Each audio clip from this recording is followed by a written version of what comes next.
भगवान कृष्ण और राधा की कहानी भारतीय पौराणिक कथाओं और भक्ति साहित्य में अत्यंत महत्वपूर्ण है। उनकी प्रेम कथा को विशेष रूप से श्रीमद् भागवतम, महाभारत और विभिन्न पुराणों में उल्लेखित किया गया है।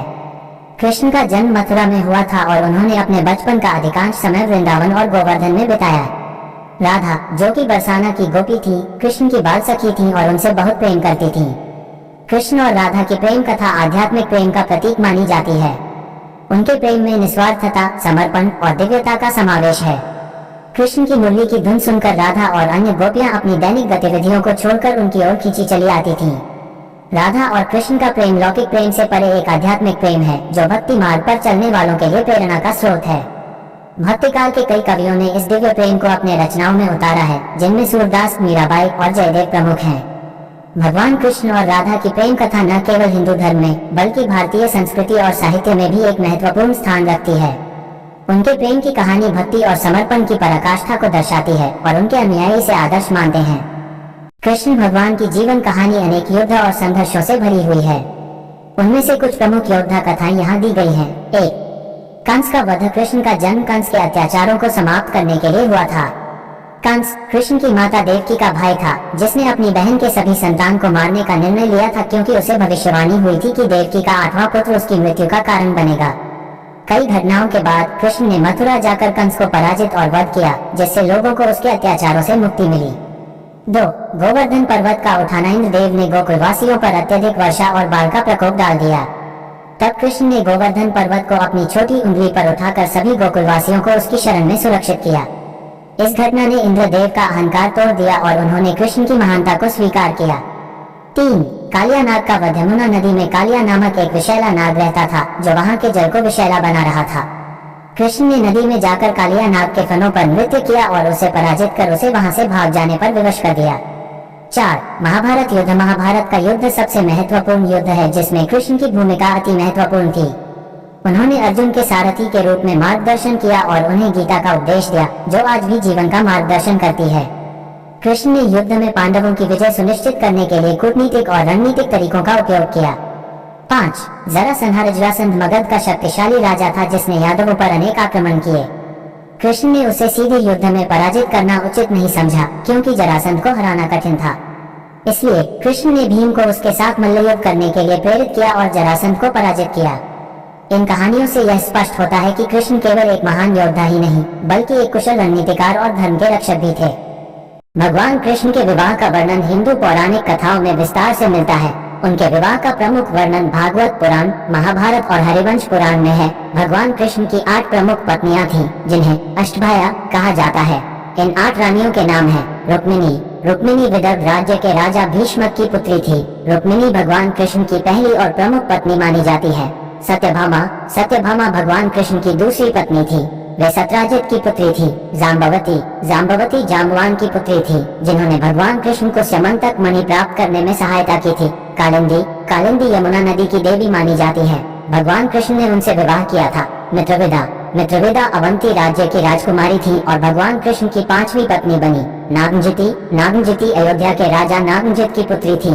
भद्रा। भद्रा भगवान कृष्ण की 7वीं पत्नी थी। वे भगवान कृष्ण की रिश्तेदार भी थी, क्योंकि वे कृष्ण के मामा के पुत्री थी। लक्ष्मणा या मद्रा। लक्ष्मणा भगवान कृष्ण की 8वीं पत्नी थी। वे मध्य देश के राजा की पुत्री थी। इन 8 पत्नियों के अलावा भगवान कृष्ण के 16,100 और पत्नियां थीं, जिन्हें उन्होंने नरकासुर के बंदी गृह से मुक्त किया था और उनके सम्मान की रक्षा के लिए उनसे विवाह किया। भगवान कृष्ण की इन विवाह कथाओं से उनके जीवन के विभिन्न पहलुओं और गुणों का वर्णन मिलता है, जिनसे हमें धर्म। भगवान कृष्ण के कई मित्र थे और उनकी कहानियों में उनके मित्रों की महत्वपूर्ण भूमिकाएं हैं। यहाँ कुछ प्रमुख मित्रों का उल्लेख किया गया है। सुदामा। सुदामा, जिन्हें कुचेला के नाम से भी जाना जाता है, भगवान कृष्ण के बचपन के घनिष्ठ मित्र थे। वे गुरुकुल में एक साथ पढ़े थे। सुदामा की कहानी बहुत प्रसिद्ध है, जिसमें वे अपनी गरीबी के बावजूद कृष्ण से मिलने द्वारका जाते हैं और कृष्ण उनकी मदद करते हैं। बलराम। बलराम कृष्ण के बड़े भाई थे, लेकिन वे भी उनके मित्र और साथी थे। वे दोनों साथ में कई साहसिक कार्यों में शामिल रहे, जैसे कंस का वध और राक्षसों से लड़ाई। सुभद्र। सुभद्र, जो कृष्ण की बहन थी, भी उनकी मित्र थी। उनकी कथा महाभारत में विशेष महत्व रखती है। उद्धव। उद्धव भगवान कृष्ण के प्रिय मित्र और सलाहकार थे। वे बहुत बुद्धिमान और ज्ञानी थे और कृष्ण के संदेशों को अन्य लोगों तक पहुंचाने में मदद करते थे। गोपी और गोप कृष्ण के बचपन के मित्र गोपी और गोपवाल भी उनकी कहानियों में बहुत महत्वपूर्ण हैं। वे वृंदावन में उनके साथ खेलते थे और रासलीला में भाग लेते थे। राधा भी इनमें से एक महत्वपूर्ण पात्र थी।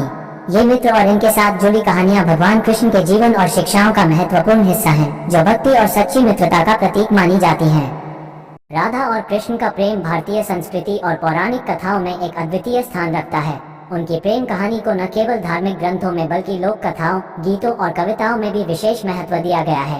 कृष्ण का जन्म मथुरा में हुआ था और उनका बचपन वृंदावन में बीता। वृंदावन ही वह स्थान है जहाँ कृष्ण ने गोपियों के साथ रासलीला की और राधा से उनका प्रेम अंकुरित हुआ। राधा और कृष्ण का प्रेम शुद्ध, निश्चल और दिव्य माना जाता है। राधा और कृष्ण की मुलाकात यमुना नदी के किनारे हुई थी, जहाँ कृष्ण बांसुरी बजाया करते थे। राधा उनकी बांसुरी की धुन सुनकर मंत्रमुग्ध हो जाती थी। धीरे धीरे उनके बीच गहरा प्रेम उत्पन्न हुआ। उनका प्रेम सांसारिक प्रेम से परे था और भक्ति की पराकाष्ठा को दर्शाता था। राधा और कृष्ण का प्रेम आत्मा और परमात्मा के मिलन का प्रतीक माना जाता है।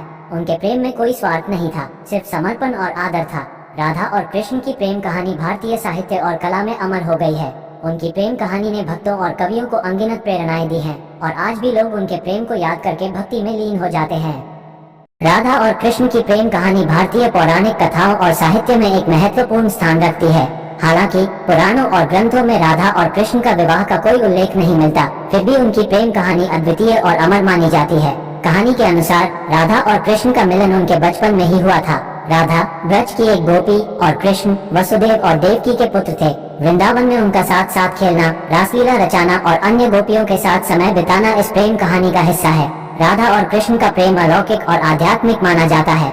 उनकी प्रेम कहानी में सांसारिक विवाह का कोई स्थान नहीं है, क्योंकि राधा और कृष्ण का प्रेम भक्ति, त्याग और समर्पण का प्रतीक है। कृष्ण को प्रेम का परम स्वरूप माना गया है और राधा उनकी आंतरिक शक्ति, प्रेम और भक्ति का प्रतिबिंब। कृष्ण ने मथुरा जाने के बाद राधा से भौतिक दूरी बनाई, लेकिन उनके हृदय में राधा हमेशा बसी रही। ये प्रेम शाश्वत और अनंत है, जो सांसारिक बंधनों से परे है। यही कारण है कि उनकी प्रेम कहानी को विवाह के बंधनों में नहीं बांधा गया। राधा और कृष्ण की यह अलौकिक प्रेम कहानी हमें ये सिखाती है कि प्रेम की सच्ची भावना त्याग और समर्पण में है, जो किसी भी सांसारिक बंधन से परे है।